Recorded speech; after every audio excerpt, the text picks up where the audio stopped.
আজকে শুনলাম যে এখানে অনেক চ্যানেল এসছে যারা গত 12 বছরে 14 বছরে তাদের কারোর দেখা পাওয়া যায় নাই। তো আপনারা হয়তো বলবেন যে আপনারা একটা প্রতিষ্ঠানে চাকরি করতেন, আপনাদের কিছু করার ছিল না, আপনাদের পরিবার আছে।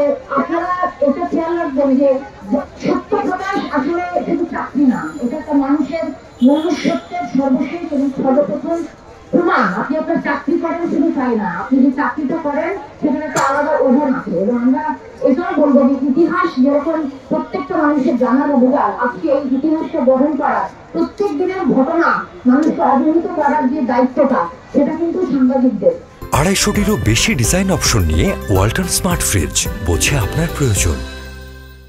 আপনাদের দিকে আমি আসলে আপনাদেরকে মনে দুঃখ দিতে চাই না, আপনাদের কারো প্রত্যেকেরই একটা বাস্তবতা ছিল, সেটার প্রতি সম্মান রেখে বলছি যে আগামীতে কিন্তু সরকার থাকবে, ক্ষমতা থাকবে, ক্ষমতার একটা নিজস্ব চরিত্র আছে এবং আইন তারা নিজেদের মতো অনেক সময় মুদ্রাও চাইতে পারে। কিন্তু আপনারা সত্যের সঙ্গে থাকেন, মানুষের সঙ্গে থাকেন। যে পরিবারগুলো তাদের বাচ্চারা, তাদের স্ত্রী সন্তান, তাদের বছর দিয়ে যেটা গেছে, আপনারা সেই গল্প শুনতে চান নাই যে ঘুমের মতো একটা ঘটনা আমাদের এই দেশে এই মাটিতে বছরের পর বছর চলেছে। আপনারা হিন্দি খাওয়ার গল্প নিয়ে সাকিবের বুদ্ধি নিয়ে ব্যস্ত ছিলেন। এটা একটা দুঃখের ব্যাপার। আপনারা কিন্তু সত্যের বাহক হতে পারেন। আপনাদের কাছে আমাকে খারাপ লাগবে আপনাদের, আমি জানি, কিন্তু আমি এই সুযোগটা ছাড়বো না। যত জরুরি কথাগুলো আছে সেগুলো যারা ভুক্তভোগী তারা বলেছেন, আমি শুধু আপনাদেরকে অনুরোধ করবো যে আজকে বাচ্চাদের রক্তের বিনিময়ে আমরা সবাই চেয়েছিলাম বলে এতগুলো বাচ্চাকে মরতে হলো। আর এতগুলো বাচ্চা মরলো বলে আমাদের মানে এমন একটা লজ্জার জায়গায় এসে পড়লাম যে তখন আমরা পথে নামলাম।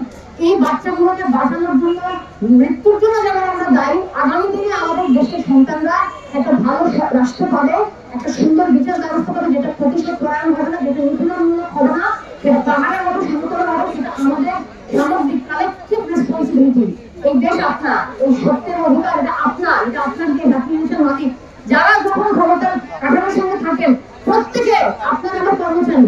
আপনি এই মালিকানা বোধটাকে বজায় রাখেন এবং তাদের কাছে সত্য দাবি করেন প্রতি মুহূর্তে।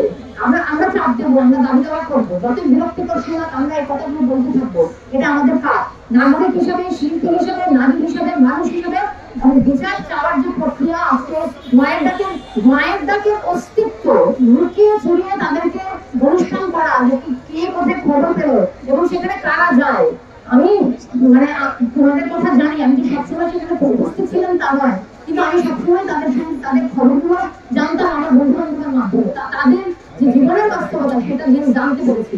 সাংবাদিকদেরকে বলবো যে মানুষকে সত্য জানানোর কাজ আপনাদের। আজকে হাওয়া অনুকূল, আপনারা ক্যামেরা নিয়ে সবাই চলে এসছেন, সবসময় হাওয়া অনুকূল নাও থাকতে পারে, তখনও আপনি এই দেশের মানুষ থাকবেন এবং এই দেশের মালিক থাকবেন এবং তখনও সত্য প্রকাশ করা আপনার দায়িত্ব থাকবে। তখন সাকিব বুবলির পাশাপাশি যে সমস্ত পরিবার গুরু হয়ে যায়, যে সমস্ত পরিবার এই সমস্ত অন্যায়ের শিকার হয়, তাদের দিকে তাকাবেন, শুধু বাইক থাকতে না।